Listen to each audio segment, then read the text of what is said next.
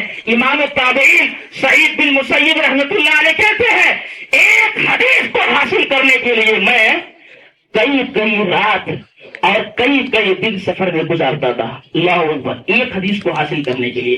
امام محمد بن ابو حاتم رحمۃ اللہ علیہ امام بخاری کے شاگردوں میں سے ہیں، کہتے ہیں کہ آدم بن ایاس کی طرف علم دین حاصل کرنے کے لیے طلب حدیث کے لیے میں سفر کیا تو نان و نفقہ ختم ہو گیا، توشہ ختم ہو گیا، جو کھانے کے لے کے گئے تھے سب ختم ہو گیا۔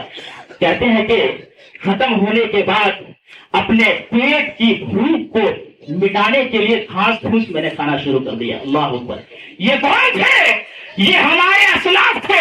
ارے غیرت اس چیز کا نام ہے کہ کسی کے سامنے اپنے ہاتھ کو نہیں پھیلائے، ورنہ اس وقت کے جو حکام تھے، اس وقت کے جو عمرا تھے، طلب علم کے حاصل کرنے والوں کے لیے بہت زیادہ پیسے لٹانے کے لیے اور مال و دولت لٹانے کے لیے وہ تیار رہتے تھے، لیکن کسی کے سامنے ہاتھ نہیں پھیلائے۔ کہتے ہیں کہ جب تیسرا دن ہوا تو ایک شخص اشرفیوں ایک تھیلی اشرفی لا کر کے میرے پاس رکھ دیا اور کہا کہ یہ آپ اپنی ذات کے اوپر خرچ کر لیں۔ یہ تھے ہمارے اسلاف۔ آپ کو پتا ہونا چاہیے کہ ہمارے اسلاف نے کتنی بڑی قربانیاں دی ہیں علم دین کو حاصل کرنے کے لیے، طلب حدیث کے لیے۔ آئیے میں آپ کو بتاتا ہوں، حافظ محمد بن طاہر مقدسی رحمت اللہ علیہ کہتے ہیں 2 مرتبہ ایسا ہوا ہے، 2 سفر میرے ساتھ کہ میرے پیر سے خون بہنا شروع ہو گئے۔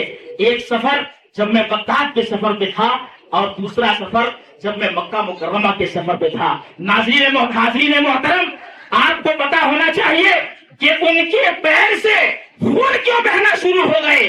آئیے میں بتاتا ہوں کہ جب یہ سفر کر رہے تھے طلب حدیث کے لیے، علم دین کو حاصل کرنے کے لیے، اور بہت شدید گرمی کا زمانہ تھا اور پتھریلی زمین تھی، سورج کی تپش زمین پر پڑتی تھی، چلتے چلتے پیدل چل رہے ہیں۔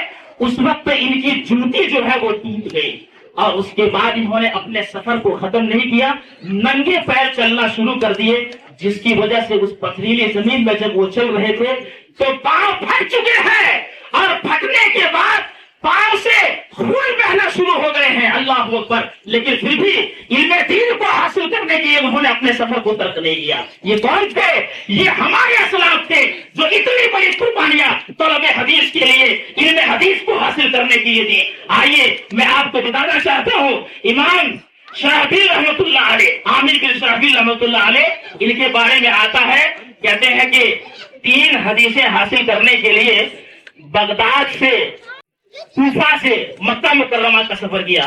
اور آج کے ڈیٹ میں تو سواریوں کا انتظام ہے، لیکن اس زمانے میں جب انہوں نے سفر کیا تو آپ کو معلوم ہونا چاہیے پیدل سفر کر رہے تھے، اور پیدل کوفہ سے اگر مکہ آئیں گے تو 1 مہینے کا ٹائم لگے گا۔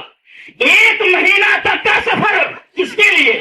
صرف 3 حدیثوں کو حاصل کرنے کے لیے۔ اللہ اکبر، صرف 3 حدیثوں کو حاصل کرنے کے لیے 1 مہینہ کا سفر اگر کوئی کرے، اس کا اندازہ لگا سکتے ہیں کہ ہمارے اسلاف نے کتنی بڑی قربانیاں دی ہے علم حدیث کو حاصل کرنے کے لیے۔ آگے سنیے، علامہ اسحاق بن منصور یہ امام احمد بن حنبل رحمۃ اللہ علیہ کے پاس ایک مدت تک رہے۔ امام احمد بن حنبل رحمۃ اللہ علیہ جب فتویٰ دیتے تھے تو کتاب و سنت کو اپنے پاس رکھتے تھے، کتاب و سنت کو اپنے سامنے رکھتے تھے۔ خلیفہ معتصم باللہ سے انہوں نے یہی تو کہا تھا، اُوتونی شیئا من کتاب اللہ و سنت رسولہ حتی اقول بھی، ارے لاؤ اللہ کی کتاب اور نبی صلی اللہ علیہ وسلم کی سنت سے کوئی دلیل، تب جا کر کے میں فیصلہ سناؤں گا۔ کوئی ایسی دلیل لے کر کے آؤ۔ دلیل مانگ لی خلیفہ معتصم باللہ سے۔ یہ تھے امام احمد بن حنبل رحمۃ اللہ علیہ۔ تو امام احمد بن حنبل رحمۃ اللہ علیہ نے بعض فتاوے ایسے دیے تھے پہلے، جب تحقیق کرنے کے بعد پتا چلا کہ یہ فتویٰ صحیح نہیں ہے تو انہوں نے اپنے فتوے سے رجوع کر لیے۔ تو علامہ اسحاق بن منصور جو ہے رحمۃ اللہ علیہ، ایک مدت تک امام احمد بن حنبل رحمۃ اللہ علیہ کے پاس رہے اور تمام فتاوے کو نوٹ کیے۔ یہ نیشا پور کے رہنے والے یہاں سے چلے جاتے ہیں واپس نیشا پور، اور اس کے بعد میں جب پتا چلتا ہے کہ امام احمد بن حنبل رحمۃ اللہ علیہ نے کئی فتووں سے رجوع کر لیا ہے، اس وقت نیشا پور میں جو بھی چیزیں انہوں نے نوٹ کیے تھے اور کتابیں سب ایک گٹھری میں باندھتے ہیں اپنے پیٹھ پر لاتے ہیں اور پیدل نیشا پور سے بغداد تشریف لے آئے. یہ تھے ہمارے اسلاف. آئے امام احمد بن حنبل رحمۃ اللہ علیہ کے پاس اور کہا پہلے آپ نے یہ فتویٰ دیا تھا, اب آپ کا فتویٰ کیا. کہا کہ جی ہاں, تحقیقی بات معلوم چلا ہے کہ یہ صحیح ہے, لہذا میں نے ان سے رجوع کیا. پھر اس کے بعد سب کو نوٹ کیا اور واپس نیشا پور چلے گئے. اتنی بڑی قربانیاں. اور میں سنانا چاہتا ہوں, تھوڑا سا وقت اور لوں گا معذرت کے ساتھ. آئیے امام یحییٰ بن معین رحمۃ اللہ علیہ اور امام احمد بن حنبل رحمۃ اللہ علیہ, انہوں نے ارادہ کیا کہ بغداد سے ہم لوگ نکلیں گے, مکہ مکرمہ جائیں گے اور وہاں سے یمن صنعاء جائیں گے. امام عبدالرزاق صنعانی رحمۃ اللہ علیہ سے قصبے فیض کریں گے, حدیث کی سماعت کریں گے. لیکن جب یہاں مکہ مکرمہ آئے تو مکہ آنے کے بعد حج کا موسم آیا کہ چلو حج کر لیتے ہیں. حج کر لیے. اتفاق یہ ہے کہ امام یحییٰ بن معین رحمۃ اللہ علیہ خانہ کعبہ کا طواف کر رہے تھے. اسی دوران نظر پڑی کہ امام عبدالرزاق بن صنعانی رحمۃ اللہ علیہ بھی یہاں پر موجود ہیں. امام عبدالرزاق صنعانی رحمۃ اللہ علیہ صلی کے بعد خیر خیریت دریافت, یہ کہا کہ اس سفر میں ہمارے ساتھ امام محمد بن حنبل رحمۃ اللہ علیہ بھی ہے. بڑی دعائیں دی. دعائیں دینے کا جو سبب ہے وہ یہ کہ انہوں نے امام محمد بن حنبل رحمۃ اللہ علیہ کی خدمات کے بارے میں کافی سن رکھے تھے. اس کے بعد امام یحییٰ بن معین رحمۃ اللہ علیہ دوڑے ڈیرے پر آئے اور امام احمد بن حنبل رحمۃ اللہ علیہ سے کہا کہ ہم لوگ صنعاء جانا چاہتے تھے. امام عبدالرزاق صنعانی رحمۃ اللہ علیہ یہیں پر موجود ہیں, چلتے ہیں یہیں پر ان سے حدیث کی سماعت کر لیتے ہیں. کہا کہ نہیں, میں نے بغداد میں رہتے ہوئے نیت کی تھی کہ وہاں جاؤں گا اور سنوں گا, لہذا میں وہیں پر جاؤں گا. لہذا یہ صنعاء گئے اور وہاں پر حدیثوں کی سماعت کی. اور اس کے بعد اسی دوران امام احمد بن حنبل رحمت اللہ علیہ کا توسہ ختم ہو جاتا ہے, محنت مزدوری کرتے ہیں. امام عبدالرزاق صنعانی رحمت اللہ علیہ نے آفر دیا کہ یہ لے لو یہ لے لو, لیکن اپنے ہاتھ کو نہیں پھیلائے. اللہ کی قسم محنت و مزدوری کرنے کے بعد انہوں نے علم حدیث کو حاصل کیا, حدیث کی سماعت کی. آپ کو معلوم ہونا چاہیے ہمارے اسلاف نے علم حدیث کو حاصل کرنے کے لیے, علم دین کو حاصل کرنے کے لیے کتنے زیادہ خرچ کیے ہیں. امام عبداللہ بن مبارک رحمت اللہ علیہ نے 40,000 درہم صرف طلب حدیث کے لیے خرچ کر دیا. اللہ اکبر. اسی طرح سے امام یحییٰ بن معین رحمت اللہ علیہ کے بارے میں آتا ہے کہ اپنے گھر کے سارے اثاثے کو, اپنے گھر کے سارے سامان کو ایک ایک کر کے بیچ کر کے 1,50,00,000 درہم تک پہنچا دیے. ان کے پیر میں جوتے نہیں تھے, ننگے پیر چلا کرتے تھے. اتنی بڑی قربانیاں دی ہیں. امام خطیب بغدادی رحمت اللہ علیہ نے 2 کروڑ دینار طلب حدیث کے لیے, علم کو حاصل کرنے کے لیے خرچ کیا. ارے امام مالک رحمت اللہ علیہ کو کون نہیں جانتا. امام بخاری کا فیصلہ ہے کہ سب سے زیادہ صحیح سند مالک النافع عن ابن عمر, سب سے زیادہ صحیح سند یہی امام مالک رحمت اللہ علیہ ہے. غربت نے علم دین کو حاصل کرنے سے روکنے کی کوشش کی, لیکن امام مالک رحمت اللہ علیہ نے اپنے گھر کی کڑیاں بیچ دی, لیکن پھر بھی علم دین کو حاصل کرنے سے باز نہیں رہے اور اپنا ارادہ ترک نہیں کیا. یہ ساری محنتیں, یہ ساری کاوشیں ہمارے اسلاف کی ہیں, ہمارے اسلاف کی قربانیاں ہیں. اسی لیے آج یہ علم مدون ہو کر کے ہمارے سامنے موجود ہے.